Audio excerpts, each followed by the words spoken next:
Okay, so I want to start off this video by addressing something that I've noticed that's unique to this game already, that I haven't seen in many other communities that I've been a part of and that I've made videos for. In this community, there does seem to be a pattern of leaking information. I guess the closest comparison would be something like World of Warcraft. Like, for example, a leak from like 2020 just like came out a few days ago, and it was talking about how Todd Howard, talking about how music is really important to get a feel for what the game you're making is going to be like. And so before they even start making the game and start encoding it, they're already making concept art and they're making music, and then at that point they start transitioning into making the actual game. Now, I did mention this before, but I did want to just double down and make sure people were very much aware that the next Into the Starfield teaser episode is going to include stuff from the lead animator and the lead level designer. Both of those are very exciting. We do know from previous leaks again that likely we are going to see a better animation system than we've had in previous Bethesda titles. On top of that as well, of course, the level designer is going to obviously be very important for Starfield. It's probably one of the most important roles to have. And I'll be interested to see what he says, because obviously he'll describe how big the world's going to be. Because if we think about a game like Fallout, for example, the map, we can honestly admit to ourselves, isn't huge. It is big, and I'll agree with that, but it isn't like a huge kind of map. And so for me right now, Starfield having 6 different areas in which to explore seems a bit confusing as to how that, assuming that a lot of those are going to be separate worlds, maybe a space station, how those are going to be massive unless they're going to have procedural generation or something like that baked in, which we do know that they were talking about adding in some level of procedural generation built into the game engine for Starfield. And so now I'm kind of looking at Fallout 4, and I'm kind of from that trying to gauge what a general area in which Starfield could operate at without procedural generation to make entire worlds from basically nothing, and then from that add in, say, one town for each different world, and everything else I assume would have to be pretty barren. And of course that makes sense in the lore as well, because these are all meant to be colonies, right? These aren't meant to be terraformed planets which are, entirely ready for life, I think is the plan. And then we've got certain worlds like that water world, where again you've got that city in the water and it's in a bubble, and so that's a natural barrier for the game devs to work within, so they don't have to design too much, which would of course be again a bit too difficult. So hopefully they haven't stretched themselves a bit too thin on that aspect.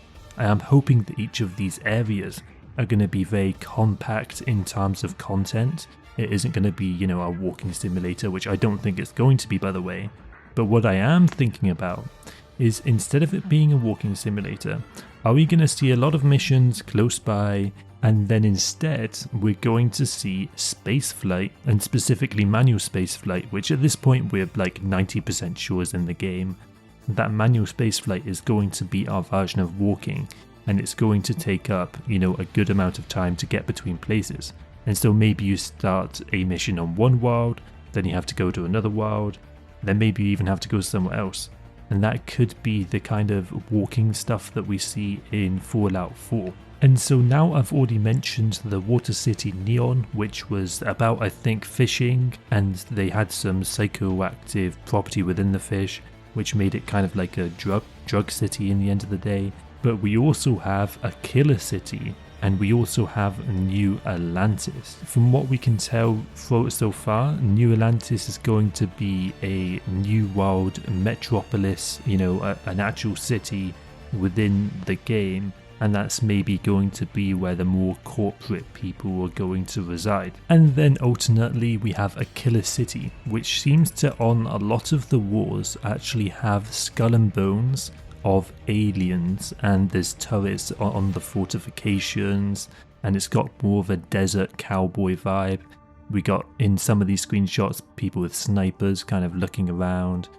I would very much consider this a stronghold area in this world, which again is called a killer city. So likely there's going to be aliens that are hostile on this planet. And likely we might see something similar to how we saw the native Indians treated when settlers came in to colonize North America. And maybe there's some parallels there which they're going to draw and perhaps replay out within a sci-fi setting.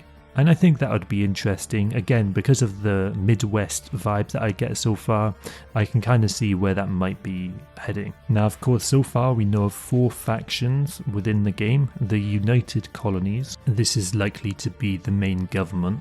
And then we also have the Freestar Collective, which sounds a lot more ragtag, and we can kind of think of something like Star Wars, where you've got the rebels, and that could be the kind of vibe that you could kind of think of. Again, a very like undercity crime kind of area, but not like entirely evil or good, just kind of neutral. And then we have the faction, which is known as the Constellation. Likely this is going to be a very like upper class faction. Likely they're going to be going after their own interests, which are financially motivated. And then finally we have the Crimson Fleet, which we can't really tell much about other than they are involved in manufacturing and perhaps the like labor areas within Starfield, and that's possibly their main kind of niche. I know that some have speculated as well that they could potentially be the pirate faction within the game. And I think this has been teased that there is a pirate faction in the game and it could be the Crimson Fleet. And that would be an interesting thing to explore. And I do wonder if they're going to fall into the kind of like Robin Hood trope with a pirate faction, or instead are they going to go for something more neutral, or are they going to go for something bad and evil? Now, of course, in the form of the concept art, we do have a lot of extra planet environments which we could infer that could be in the game. But to be honest, concept art and the actual game sometimes has some overlap, especially in aesthetic, but may not necessarily represent the actual game, and so talking about those environments may not be useful because it's very likely that most of those environments probably won't be in the game. We have also had some ship concept art, which I have talked about before. Feel free to check out my ship video where I go through all the ships, but essentially all of the ships in Starfield are the same ship, but there's different models of the same ship that are made in different ways and made for different factions, for example, and so essentially they're retrofitted to fit whatever purpose that faction wants them for. There are likely going to be 2, maybe 3 different types of ships within Starfield that we know of so far, and again the rest are likely going to be different versions of the same ships. And that's fine, by the way, I'm not knocking that. By the way, I am uploading videos relatively regularly, like once or twice a week, and they're always like decent quality, so feel free to subscribe to the channel for more Starfield content. I'll keep you informed with any updates going forward. Have a great day. Until next time, I'm out. GG. Bye bye.